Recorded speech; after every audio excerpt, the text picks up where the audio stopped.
प्रधानमंत्री नरेंद्र मोदी क्या रिटायरमेंट लेने वाले हैं? क्या उनकी जगह पर कोई नया प्रधानमंत्री बनाया जाएगा? अगर नया प्रधानमंत्री होगा तो फिर किसे ये गद्दी सौंपी जा रही है और वो कौन है?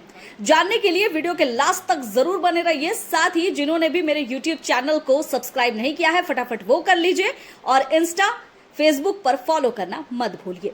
दरअसल ये बातें इसलिए जोर शोर से उठ रही है क्योंकि शिवसेना यूबीटी के नेता संजय राउत ने दावा कर दिया है कि 11 साल के बाद प्रधानमंत्री नरेंद्र मोदी नागपुर के आरएसएस मुख्यालय गए हैं और यहां वो बातचीत करेंगे।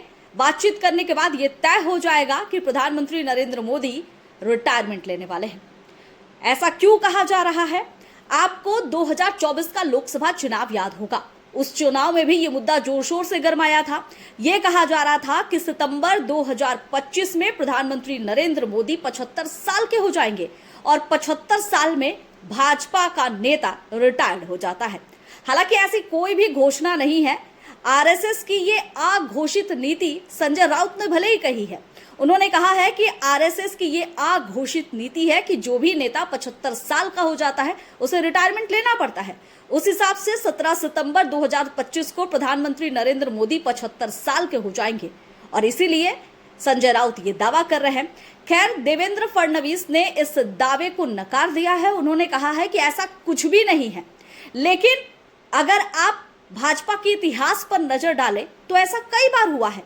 मुरली मनोहर जोशी को देख लीजिए, सुमित्रा महाजन को देख लीजिए, लाल कृष्ण आडवाणी को देख लीजिए।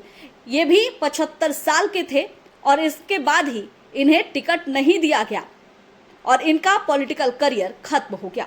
यही माना जा रहा है कि प्रधानमंत्री नरेंद्र मोदी भी 17 सितंबर को 75 साल के हो रहे हैं। उन्हें अब रिटायरमेंट ले लेना चाहिए और रिटायरमेंट के लिए ही वो आरएसएस मुख्यालय गए हैं। अब इस बात पे कितनी सच्चाई है ये तो आने वाला वक्त बताएगा, लेकिन जो कयास लगाए जा रहे हैं क्या ये सच होने वाले हैं?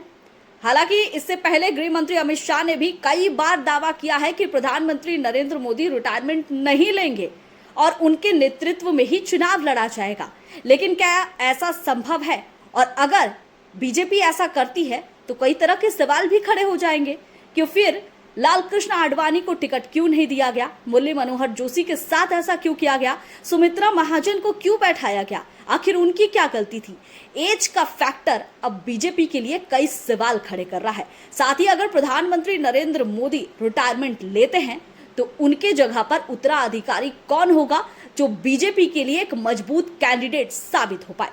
क्योंकि फिलहाल प्रधानमंत्री नरेंद्र मोदी के फेस पर ही चुनाव लड़ा जा रहा है, चाहे वो लोकसभा का चुनाव हो, विधानसभा का चुनाव हो, पंचायत चुनाव हो, नगर निगम चुनाव हो।